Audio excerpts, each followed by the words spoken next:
Hello again, everybody. Welcome back to HemingwayLand.com, your source for quality, affordable land in the state of New Mexico. New property going live on the website today, guys. This one's got a lot of really enviable features I think you're all going to like. Power at the lot line, underground utilities. Those were two we were able to fit into the two-sentence headline here. What we were not able to fit in is the fact that it's a large corner lot. It's got really good road access. It's got a lot of road frontage. And additionally, it sits in a region, in a subdivision that has very light covenants, if any, really are being enforced at all. So you're going to be able to do out here the kinds of things that you can't do in other parts of New Mexico, the things that other counties, other subdivisions either make, they either completely ban or they make sort of prohibitively expensive to pull off, make you jump through a lot of zoning hurdles. That is not going to be something that you're going to face out here. Additionally, the cherry on top of this whole deal is the price. On a price per acre basis in this subdivision, and even within this county, this is a really good deal that we're offering you guys. So with all that said, let's get to introducing the property. This is reference number CBNM-5166, located out in northwestern New Mexico in Cibola County. This is 3.5 acres in the Hastings subdivision, and as you saw up top, the 3.5 acres are being priced at $4,500. So really good price per acre out there. Anyway, with all that said, let's do as we always do, pull it up on a map. Down here on the table, guys, we got 4 corner points and a center point. Click any one of them, and it will bring it up on Google Maps. So let's first pull back, talk about where this is in the state. For those of you not familiar with the geography, for those of you who don't know Cibola County, everybody who we talk to, whether they know New Mexico or they don't, everybody is familiar with Albuquerque at the very least. So we like to start there up here in the north central part of the state. This is Albuquerque. The subject property sits roughly, if we right click and measure distance, about 100 miles west of Albuquerque, of that major sort of population center over there. And of course, that 100 miles is pretty easy to traverse. Most of it is here along the I-40, so you're doing about 75, 80 miles an hour until you get out to Grants. Grants, of course, is the county seat of Cibola County. Once there, bang a sharp left down the 53, and you're heading south-southwest till you get out here to the land. It should be noted, guys, for those of you who are unfamiliar with Cibola, this is a pretty rural county. As we like to joke, there are more cows than people out here. That being said, what the county lacks in people, it makes up for in sort of great outdoor attractions. It's really got a lot going on out here, a lot of great sights to see, things to do, etc. Just a few that I will mention here in this video. The El Morro National Monument up here off the 53. Additionally, also off the 53 are the ice caves and Bandera Volcano. El Malpais National Monument and Conservation Areas over here. Chain of Craters Wilderness Study Area. Additionally, it should be noted if that's not your thing, hiking, camping, if that's not your thing, we've also got some nice bodies of water up here. The Ramah Reservoir, Ramah Lake, is in Cibola County. Additionally, Blue Water Lake State Park is up here just off the 612, where, of course, you can go swimming, boating, jet skiing, whatever. But the point is you've got a lot of water-based recreation activities out here as well. And, guys, let's not bury the headline. This giant splotch of green here on the map is, of course, 300,000 acres of Cibola National Forest, where you can go camping, you can go hiking, you can roam the trails, or you can go hunting. A lot of people like to take advantage of it out there. Elk, mule deer, wild turkey, those are the major species in that region. But of course, there are a number of others which you can learn about through the Gaming Commission's website. Blah, blah, blah. Anyway, this particular property, of course, is amongst all of them just down here off of this road. Indian Service Route 120 is what it's called on Google Maps, but I'm sure it has 82 other names. Point being, it sits just here in the Hastings subdivision, which is this cutout area here just south of the highway. It should be noted, just very quickly, that this property sits in very close proximity to the Wild Spirit Wolf Sanctuary, which, of course, is a sort of petting zoo region where they have a lot of coyotes, a lot of foxes, a lot of just, we'll leave it at that, wolves and coyotes, things like that. But the point is that is just right in your backyard here by where the property is located. So this right here is the Hastings subdivision. As we zoom in on the map, you will not see a plat overlay. So I'm going to give you a sense of what the property looks like. First off, it's located basically right here at the corner of God's Acre Road and what Google Maps calls High Horse Loop, what in actuality is called Hastings Loop. A lot of these roads have slightly different names when you actually get out there. But the property is basically all of this region right here. And because that probably tells you nothing, let me go back to the listing page where I will show you a copy of the, well, first off, we have the Google Earth overlay. This is sort of representation of what the property is like. We were not able to get a plat map for this region. I will, however, say we were able to get this, which is not really a plat map, but kind of breaks down the way the lots are divided out there in Hastings. So this is all Unit 3, and this is Lot 1 right here, the subject property. As you can see, road frontage here along its western boundary, as well as along its northern boundary, north, northwest, north, northeast, etc. To give you a better sense of this, I'm actually going to jump ahead in the video a little bit and scroll down here to the drone photos of the land. We have sort of cutouts here, which can give you a sense of the property's general size, shape, location. Mind you, this is my assistant trying to eyeball this and kind of recreate it on the map. So that's a fair approximation, but don't quote us on it. Don't call and ask, is that tree actually on the land or is it? I don't know, but this is a fair approximation. Additionally, we've got one more. Gives you a sense of, in fact, it kind of starts out small down here, but grows as it goes further, I want to say north. No, east. I was wrong. Anyway, the point is, guys, that's the size, shape, location of the property. Good road access along both these roads, etc. Let me just quickly go back to the map before I come back to the gallery. Should be noted, guys, you've got power at the lot line down here along God's Acre Road. There's power right there, etc. So will likely not be difficult to get power extended onto the subject property should you elect to build something here. I gotta say, we sell a lot of properties in this region, this kind of rural Cibola County region, to hunters or to people who are sort of recreationally, they come out here, 2-3 times a year. They want a hunting cabin, they want a staging area where everybody can kind of break off early in the morning, go their separate ways, and return later at night and have a place to sleep. That's very common. So if that's your goal, if that's your aspiration with a property like this, it's going to be very easy to get power extended to the property.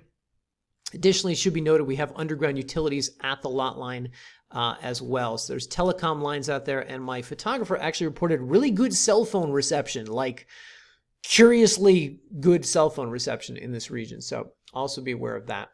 Let's get to property photos so we can get into this a little bit more. So first off, this is the aforementioned Hastings Loop right here. The subject property is this thing right here, and you can see the underground utilities are labeled right there on the property.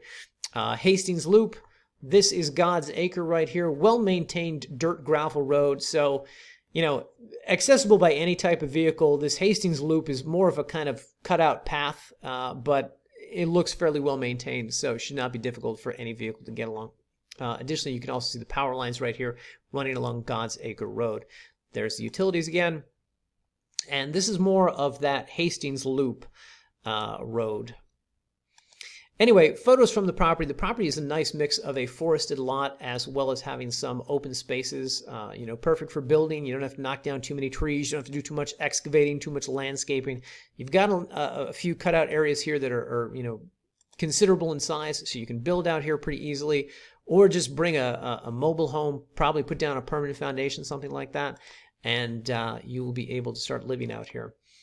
Again, Cibola County is actually a really pretty, really picturesque region, and you always see that in these photos that we get back from here. Yeah, I just really like it out there. Anyway, more of the power lines, etc., etc. And then, of course, after these, we get into the drone photos, which gives you a nice sense of, this is that Hastings Loop Road, which is more of a kind of cutout trail than it is a formal road.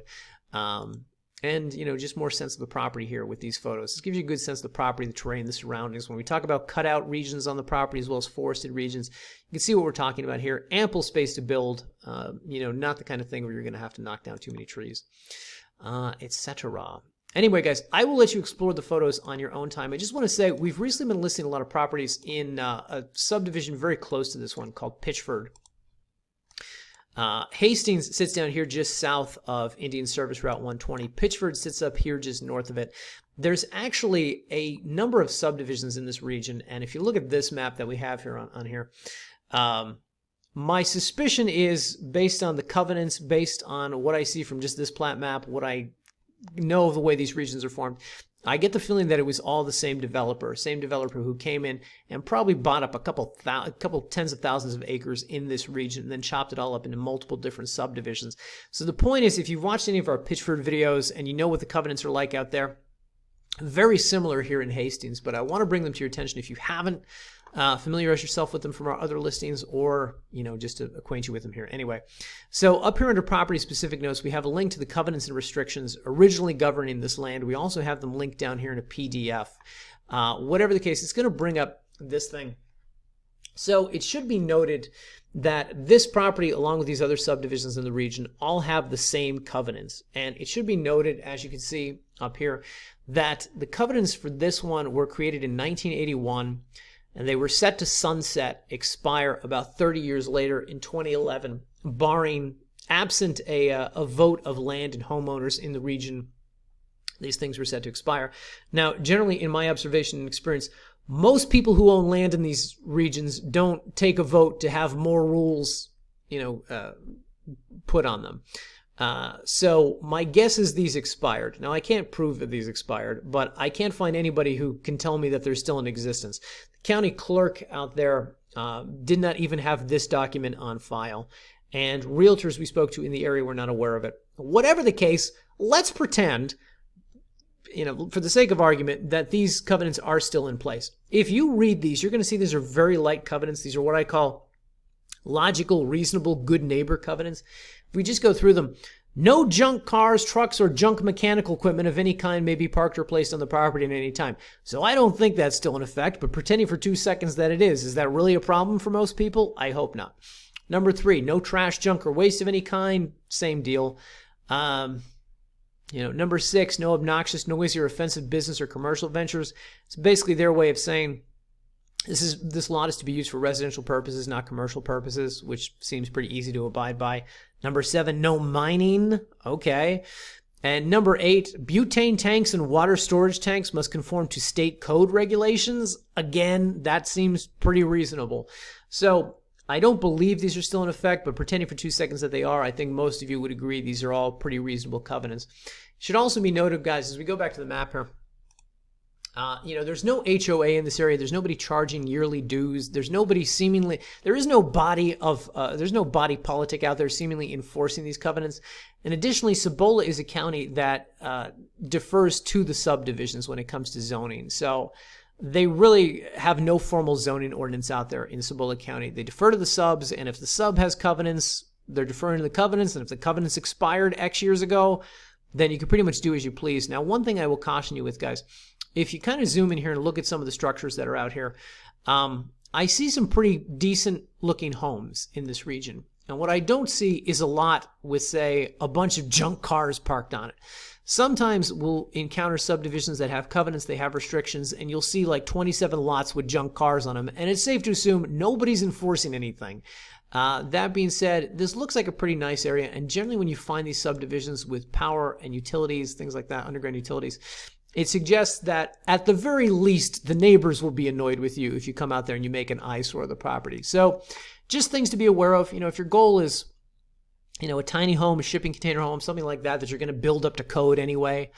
If your goal is, hey, I'm going to come out, build a nice single family residence, or, just a, hunting cabin, something like that, you're probably not going to have any difficulty. If your goal is to come out here and park a bunch of junk cars on the land, whether the covenants are being enforced or not, my guess is you'd probably have a problem with the neighbors. So just something to think about. If you're interested in the property, go out there, scout it, get a sense of what the community is like, get a sense of what the neighbors are like out there. Do they come out and talk to you, or do they pull a shotgun on you when you're out there?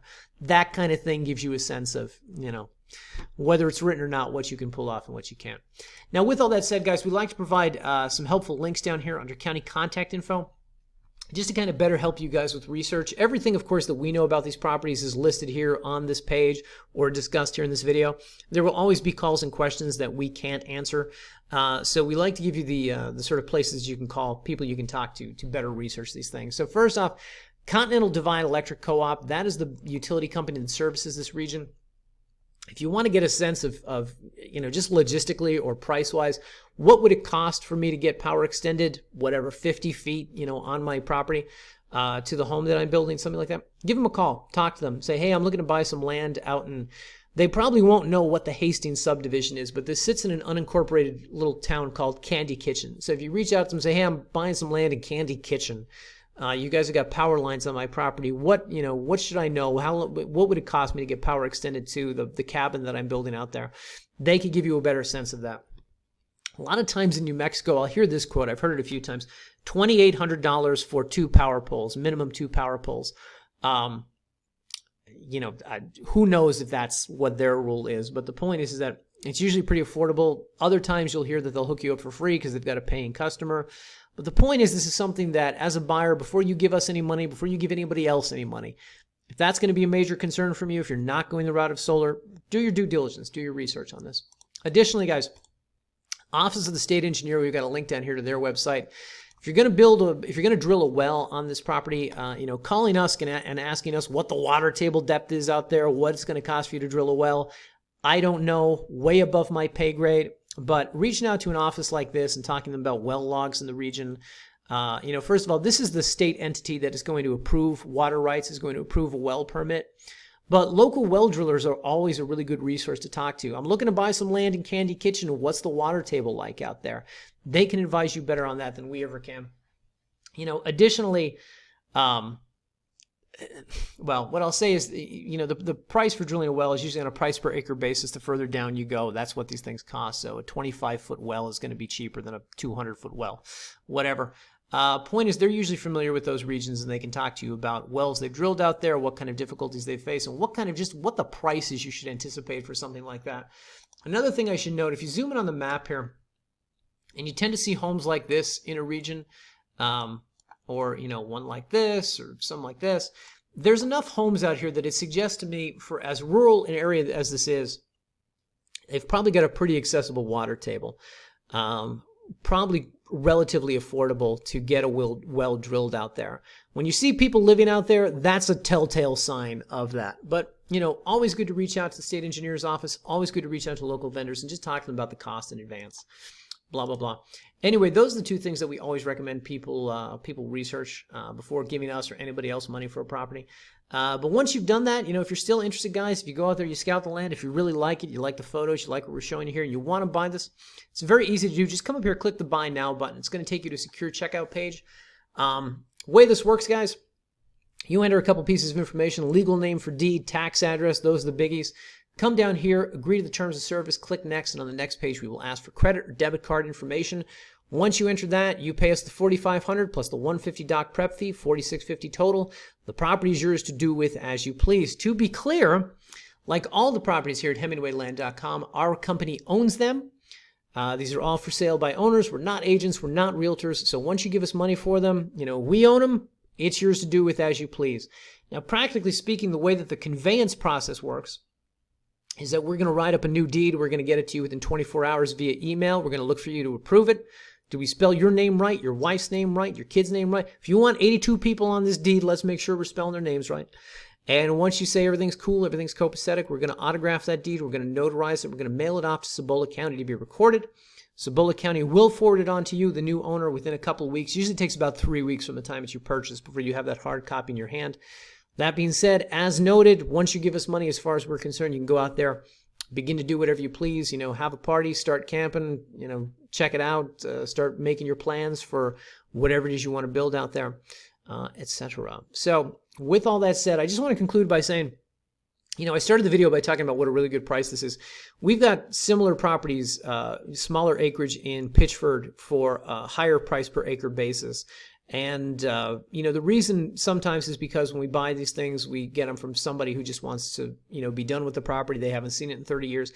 Other times it's because of back taxes that are owed on it. Other times it's because we close through title on some properties and that makes it more expensive for us, etc. And other times it's like this, a little from column A, a little from column B, a little from column C. So the point is, this is a really good deal, one that I don't anticipate I will get again in a subdivision like this. So if you like this property, I would encourage you to act on it sooner rather than later. With all that said, guys, thanks for watching. If you have any questions, shoot us a call, 702-919-7170. Leave a comment here on the YouTube. We love the comments, guys, the good ones anyway. And or shoot us an email, support@HemingwayLand.com. We will get back to you within 24 hours. All right, everybody, thanks for watching. We'll see you again in the next video.